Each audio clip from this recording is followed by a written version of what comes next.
Selamat datang kembali di channel Re Konoha. Sebenarnya kalau boleh jujur ya, cuman di Konoha itu kan orang jujur nggak disukai ya.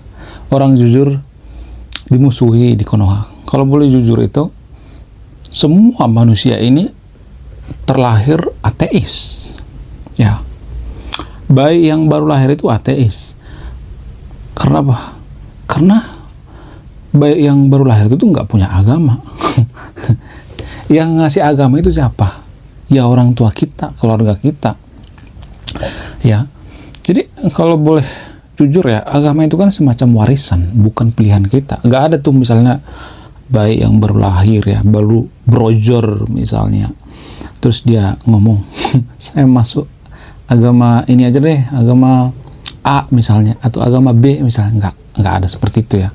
Jadi yang ngasih agama itu orang tua kita. Mohon maaf ya, banyak ya saya melihat di Konoha. Ini hanya di Konoha ya, bukan Indonesia ya. Karena orang Indonesia itu anti kritik guys. Jadi di Konoha itu banyak orang beragama hanya karena warisan ya, hanya karena doktrin ya, dari kecil didoktrin. Ini agama yang paling bagus, agama yang sempurna, agama yang mulia, yang dan lain sebagainya, tanpa pernah dikasih alasannya ini. Harusnya kan kalau kita memberikan agama ke anak kita itu, kita berikan plus minusnya. Ini agama ada plus dan minusnya. Cuman saya sangat jarang sekali, mungkin 1 dari 1 juta orang yang jujur ya terhadap anaknya. Oh, kalau agama ini ada kelebihan dan kelemahannya. Kelebihannya ini, kelemahannya ini. Nggak pernah. Biasanya anak kecil itu akan doktrin, oh anak, ini agama yang paling sempurna ya. Ini agama yang paling mulia, yang paling bagus dan lain sebagainya. Jadi lu nggak boleh membantah, nggak boleh babi buba. Pokoknya imani saja. Ini agama yang paling sempurna.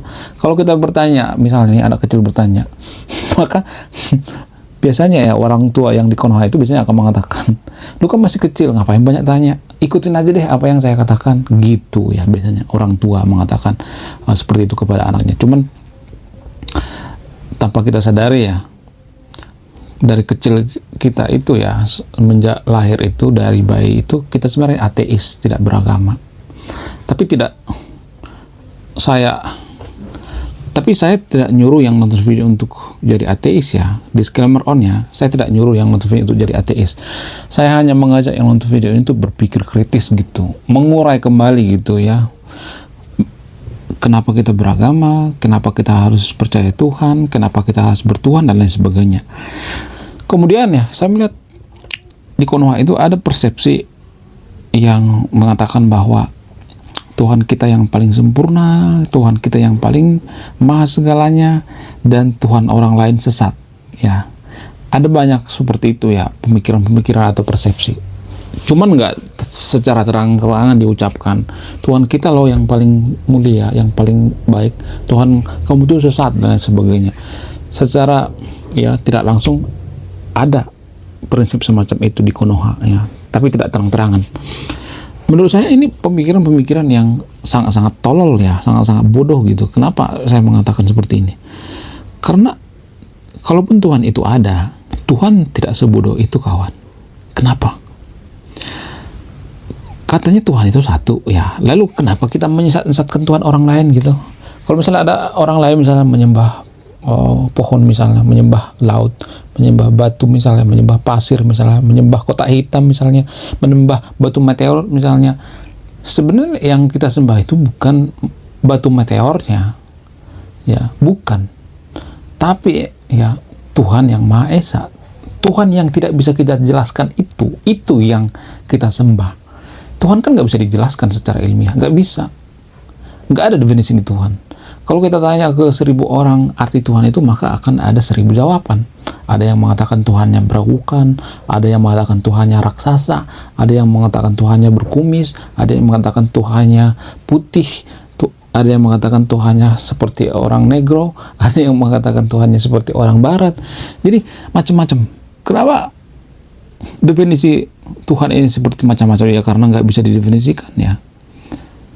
Itu soalnya. Cuman kalau saya ngomong seperti ini di Konoha pasti banyak nanti yang gak terima gitu. Oh kamu nggak percaya agama ya? Oh nggak percaya Tuhan ya? Kenapa kamu sering bahas agama?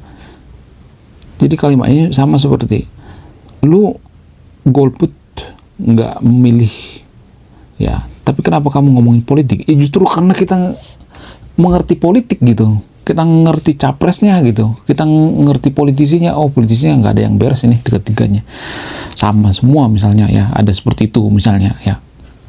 Jadi itu analoginya.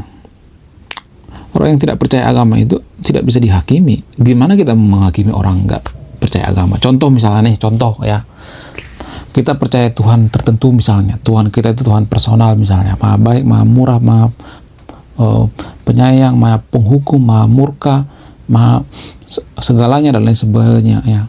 Kalau misalnya kita mengatakan lu harus percaya dengan Tuhan kita, bagaimana kita mempercayakan Tuhan kita terhadap orang lain sementara Tuhan itu tidak bisa didefinisikan, tidak bisa dibuktikan secara ilmiah? Lalu tiba-tiba kita mengatakan sama orang lain, lu nggak percaya agama gue ya, lu sesat. Lu nggak percaya Tuhan gue ya, lu sesat. Jadi apa hubungannya gitu? Contoh misalnya ini, terus kita mengatakan bahwa ini yang paling jago misalnya, ini adalah superhero paling jago menurut saya gitu. Terus orang lain ngomong seperti ini, enggak, menurut saya enggak terlalu jago, enggak jago-jago amat. Terus masa kita ngomong sama orang lain, lu sesat, lu nggak percaya Tuhan kita jago, lu nggak percaya superhero saya jago, lu sesat, lu masuk neraka. Masa kita ngomong seperti itu? Jadi kalau ada orang yang nggak percaya agama itu nggak boleh dihakimi. Keimanan itu nggak bisa dihakimi karena keimanan juga nggak bisa ditakar. Keimanan tidak bisa dibuktikan secara ilmiah. Bagaimana kita mau buktikan keimanan itu secara ilmiah? Nggak bisa. Cuman ngomongin hal seperti ini dikonohakan hal yang tabu. Jadi kalau saya nggak ngomongin hal seperti ini, maka hal seperti ini akan mempengaruhi kehidupan kita sehari-hari ya. Tuhan itu mempengaruhi, agama itu mempengaruhi kehidupan kita sehari-hari. Jadi bagaimana mungkin kita tidak ngomongin Tuhan, ngomongin agama, kalau agama dan Tuhan itu mempengaruhi kehidupan kita sehari-hari. Banyak keputusan kita berdasarkan aturan agama. Jadi menurut saya ini semacam kebodohan dalam beragama. Kemudian beberapa sumber lain misalnya, sumber lain mengatakan bahwa ada beberapa kebodohan dalam beragama atau ketololan dalam beragama. Yang pertama itu ya, menggunakan agama untuk kepentingan pribadi ya. Menggunakan agama untuk kepentingan pribadi atau membenarkan tindakan yang tidak etis atau memperoleh keuntungan pribadi. Ada banyak kan seperti ini di Konoha. Karena kejahatan yang dibalut dengan agama itu, maka kejahatannya akan terlihat mulia. Kemudian mohon maaf, ketololan selanjutnya misalnya menghakimi orang lain ya, menghakimi orang lain berdasarkan agama mereka ya. Ada banyak seperti itu di Konoha ya, tanpa memahami konteks dan keadaan orang lain ya. Jadi bisa aja agama tertentu mengatakan, oh agama kalian itu sesat, sepertinya kalian itu sesat ya, kalian itu umat Paulus. Di Konoha kan sering dikata-katain seperti itu. Itu kan karang-karangan Paulus. Ya kalau boleh jujur, semua agama itu subjektif kok, bukan objektif. Kalian sesat, kok nggak masuk akal ya? Kok nggak masuk akal Tuhan itu sebagai manusia? Kok nggak masuk akal Tuhan berubah jadi manusia? Emang ada agama yang masuk akal? Coba saya mau minta datanya. Emang ada agama yang masuk akal? Gak ada agama yang masuk akal. Agama yang masuk akal itu adalah agama yang kita anut. Itu masuk akal bagi kita pribadi-pribadi, bukan berdasarkan standar ilmiah. Kalau kita mengacu pada standar ilmiah, maka tidak ada agama yang masuk akal. Agama masuk akal itu hanya bagi komunitas kita atau kelompok kita ya.